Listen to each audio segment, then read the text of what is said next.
మొన్నటి వరకు విశాఖ పేరు చెప్తే ఆ అభివృద్ధి అంతా అమరావతిలోనే చేయాలి, విశాఖ వెళ్ళాల్సిన అవసరం లేదు, అక్కడ రాజధాని ఎందుకు, ఇవి అప్పటి వరకు ప్రతిపక్షంలో ఉన్నప్పుడు తెలుగుదేశం పార్టీ నేతలు కానీ వాళ్ళందరూ చేసిన వ్యాఖ్యలు.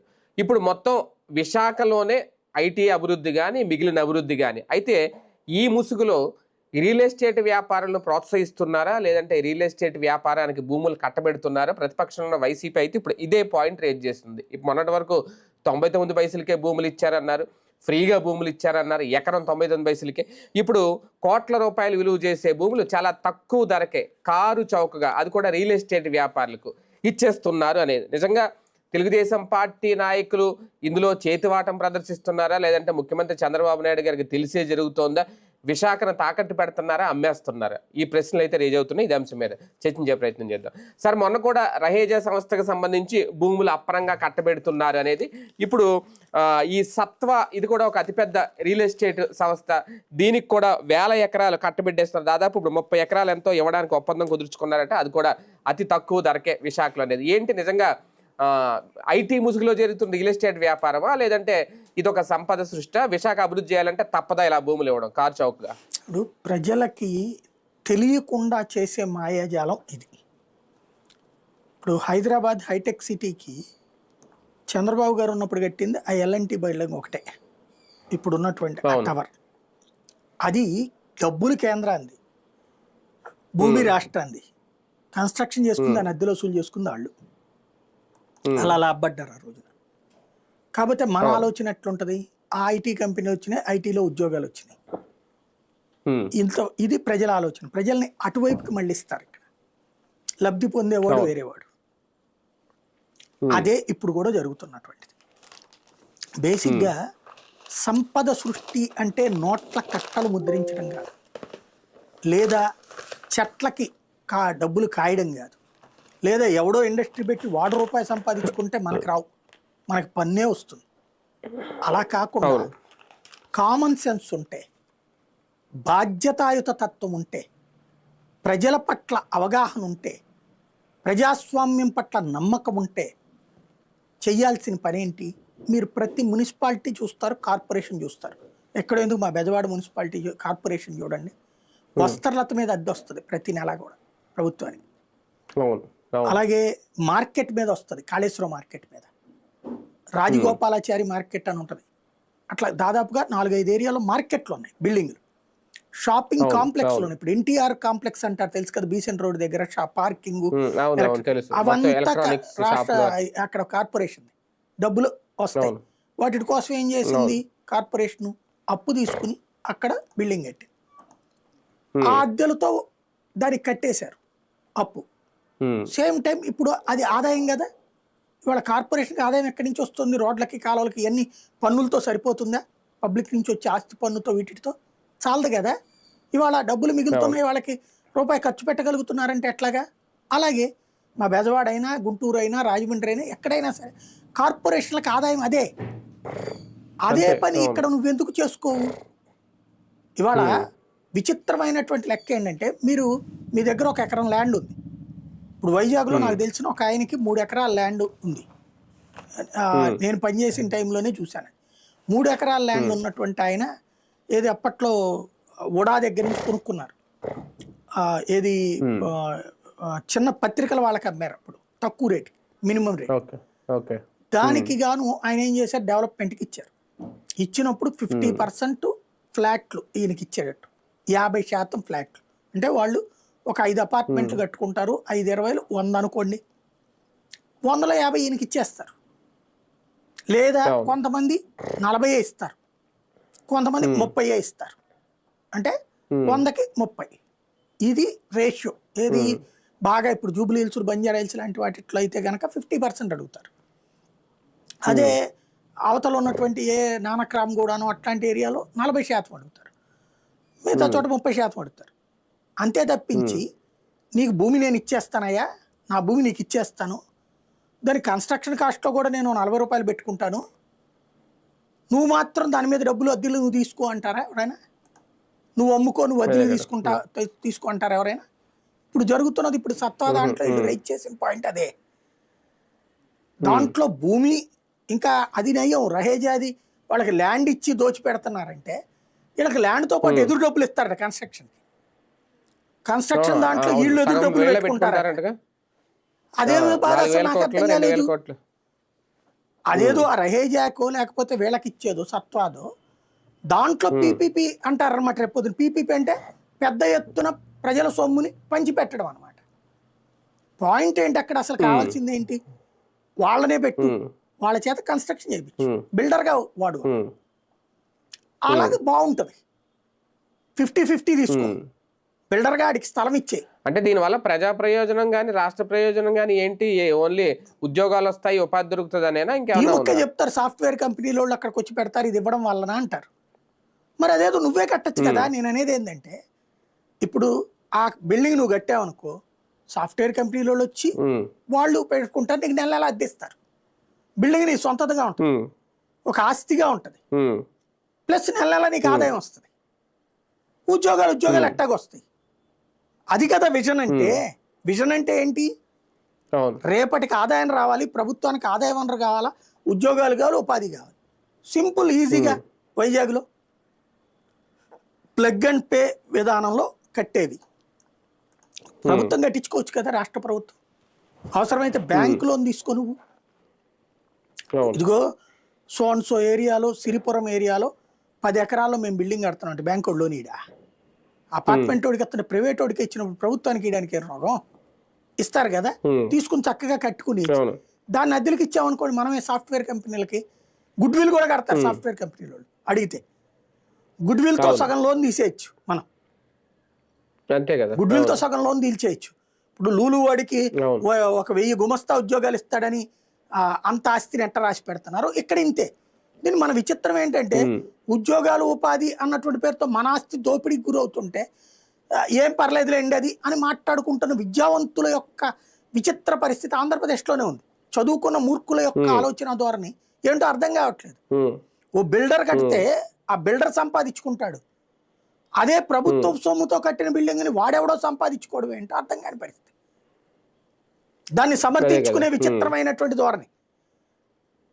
అదే ఇప్పుడు ఆంధ్రాకి అంటే ఎక్కడ ఉన్న పరిశ్రమలు ఇక్కడ తీసుకొచ్చి వాళ్ళకి ఇప్పుడు 1500 కోట్ల రూపాయలు విలువ చేసే భూమిని ఒక 50 కోట్లకి ఇచ్చేసి మళ్ళీ అందులో 50% కమర్షియల్గా వాళ్ళనే అమ్మేసుకోమని వాడేసుకోమని మళ్ళీ అందులో కన్స్ట్రక్షన్ జరిగితే స్క్వేర్ ఫీట్కి ఒక 2000 రూపాయలు ప్రభుత్వమే చెల్లించి, అంటే ఎంత ప్రోత్సాహకం ఒక కంపెనీలకి, ఎక్కడో ఉన్న కంపెనీలకి ఇవ్వడం ఎందుకు సార్? దానివల్ల ఏంటి దాంట్లో తీసుకుంటారనుకుంటా, వాళ్ళు మిగుల్చుకుంటారనుకుంటా. అందులో దానికి గాను కిడ్ బ్యాగ్స్ వస్తాయి.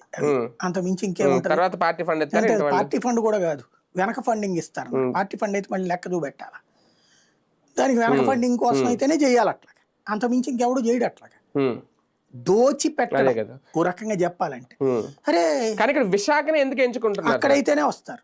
అమరావతిలో పెడతానంటే రారు అట్లాగా. సాఫ్ట్వేర్ కంపెనీలు అమరావతిలో పెట్టడానికి వస్తారా? కార్పొరేట్ కంపెనీలు పెట్టడానికి వస్తారా? విశాఖపట్నంలో అయితేనే వస్తారు. విజయవాడ గుంటూరులో కూడా రారు. విజయవాడ గుంటూరులో అమరావతిలోనే భూమి ఎక్కువ ఉంది, భూమి రేట్ ఎక్కువ ఉంది, కానీ వచ్చేవాళ్ళు తక్కువ ఉన్నారు. భూమి రేటు వైజాగ్తో పోల్చుకుంటే అమరావతి ఎక్కువ కాదు. వైజాగ్లో 10 కోట్ల నుంచి 100 కోట్ల దాకా ఉంటుంది వాల్యూ.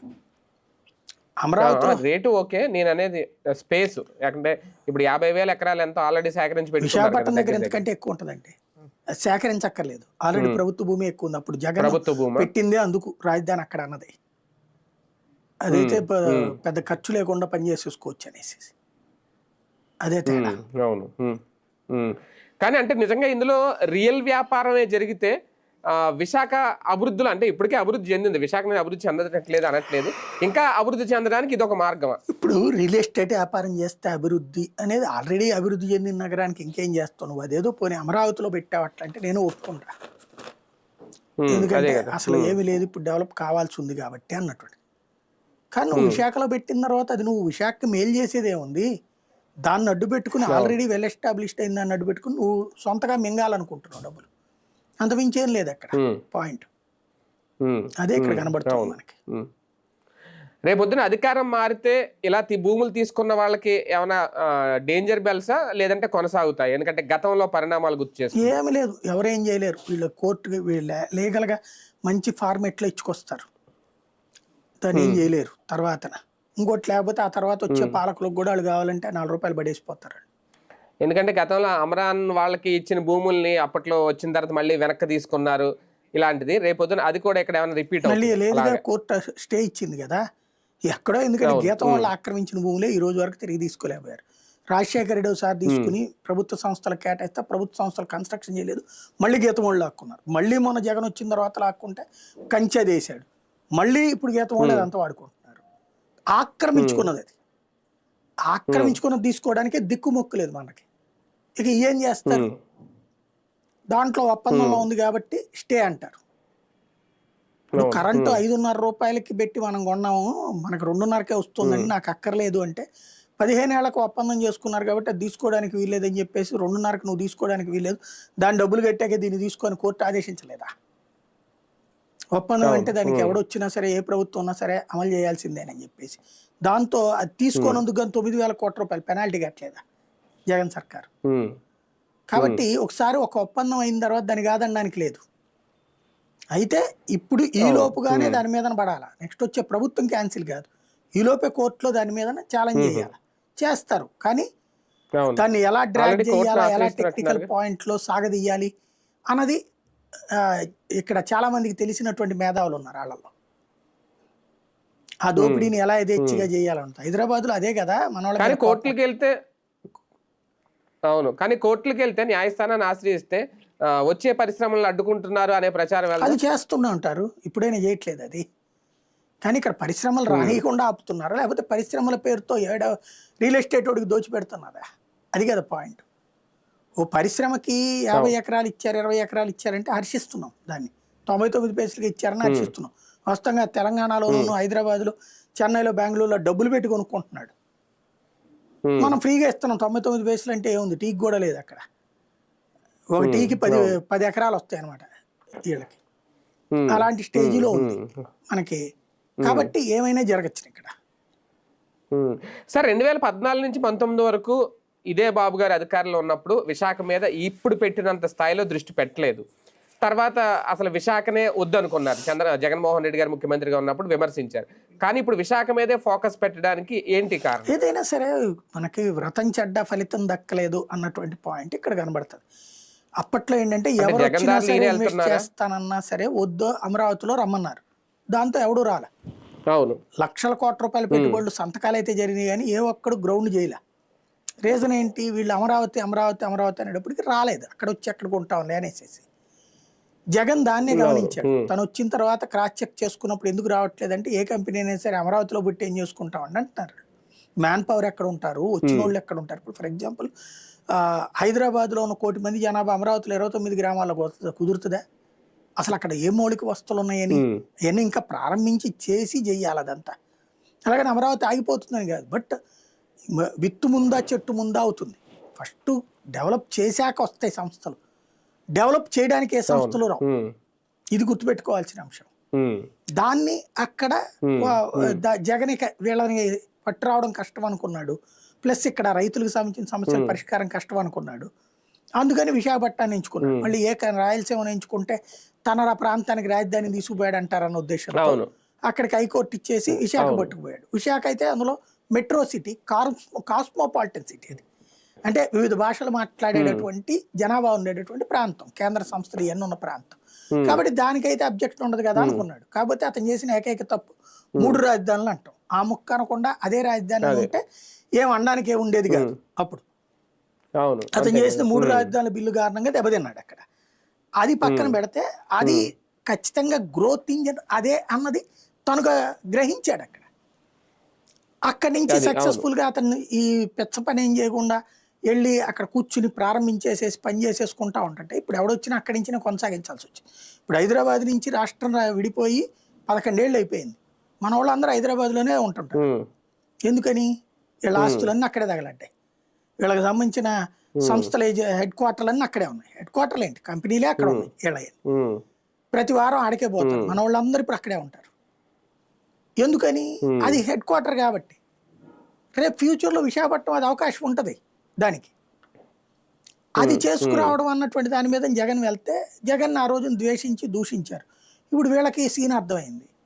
అమరావతి అనే పదాన్ని పక్కన పెట్టి అందుకని అక్కడికి అప్పుడప్పుడు కాస్త వీళ్ళు ఫీల్ అవ్వకుండా క్వాంటమ్ వ్యాలీ అని అదే ఇంకోటి చెప్తుంటారు అనమాట. అవును.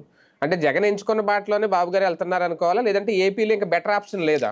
రెండు ఒకదానికోటి కలిపితే అది జగన్కి బెటర్ ఆప్షన్ ఇంకేం లేదు కాబట్టి జగన్ దాన్ని ఎంచుకున్నాడు. జగన్ని నాడు తప్పుబట్టి వీళ్ళు అదే కొనసాగిస్తున్నారు, అంత మించేం లేదు. అంటే ఒక కోణంలో మంచిగా సార్ ఇది, భూములు అంటే భూములు దోచిపెడుతున్నారు అనేది పక్కన పెడితే ఏపీకి మంచిది. ఇండస్ట్రీస్ వైజాగ్కి ఆటోమేటిక్గా సాఫ్ట్వేర్ కంపెనీలు వస్తాయండి. వచ్చే ఎందుకు రావు, ఎంతకంటే ఎక్కువగా చక్కగా వస్తాయి. కాకపోతే మనం డబ్బులు వాళ్ళకి ఫేవర్ చేస్తున్నట్టు చూపెడుతూ వ్యక్తిగత ప్రయోజనం అంటే వీళ్ళు చెప్తున్నట్టు కాదు సార్, వీళ్ళు చెప్తున్నట్టు 30 ఎకరాలు 1500 కోట్ల వాల్యూ ఉంది అంటున్నారు. ఒకవేళ అది నిజమే అనుకుంటే 1500 కోట్లు పెట్టి భూమిని కొనుక్కొని అక్కడికి వచ్చి వ్యాపారం పెట్టడానికి పారిశ్రామికవేత్తలు వస్తారు. దాని పేరు ఏంటిది, మొన్న కోకాపేట ఎకరం 150 కోట్ల రూపాయలు పెట్టి ఎందుకు కొన్నారు? 175 కోట్లు ఎందుకు కొన్నారు? మరి అదే అనేది 175 కోట్లు పెట్టి 25 ఎకరాలు ఎంత కొన్నారంటగా జరుగుతుందనే కదా. లేదు అంత కాదు, నువ్వు సగం నేను అనేది 10 కోట్ల కమ్ము, తప్పులే 10 కోట్ల కమ్ము. లేదా ఇప్పుడు ఈ ల్యాండ్ని డెవలప్మెంట్ కింద ఇచ్చేసి మొత్తం వాడికి నువ్వు డబ్బులు పెట్టక, ఏ రియల్ ఎస్టేట్ అన్నా తీసుకుంటాడు డెవలప్మెంట్కి ఇస్తానంటే. 25 ఎకరాలు కాదు 50 ఎకరాలు డెవలప్మెంట్కి 60-40 రేషియో. వాడు కన్స్ట్రక్షన్ 40% తీసుకుని అందులో వాడు అద్దెలకి ఇచ్చుకుంటాడు, అమ్ముకుంటాడు, ఆడు సంపాదించుకుంటాడు. ప్లస్ మనకు 60% మంచి ఎదుగుతలేదు, 50-50 పెట్టు, నువ్వు తప్పులేదు. అది నువ్వు డబ్బులు ఖర్చు పెట్టడం తప్పది. ఎదురిచ్చి ప్లస్ భూములు ఇచ్చి భూమి ఇవ్వడం అది వింత. అదే కదా, ఇది ఎంతవరకు నష్టం, రేపు ఎంతవరకు కలిసి వద్దనే చూడాలి. రైట్ చూద్దాం. మొత్తానికి విశాఖలో భూములు అయితే దోచి పెట్టేస్తున్నారా, లేదంటే దోచుకు తినే వాళ్ళకి మార్గం చూపిస్తున్నారు? ఇది వైసీపీ రేజ్ చేస్తున్న పాయింట్. నిజంగా ఇలాగా 100 కోట్ల రూపాయలు విలువ చేసే భూములు అతి తక్కువ ధరలకి, అది కూడా విశాఖలు ఇచ్చుకుంటూ పోతే ఏంటి రేపొద్దున్న రాష్ట్రానికి కానీ లేదంటే విశాఖకు కానీ ప్రజలకు కానీ ఏంటి ప్రయోజనం? ఒకసారి రాష్ట్ర ప్రభుత్వం ఆలోచిస్తూ పెట్టి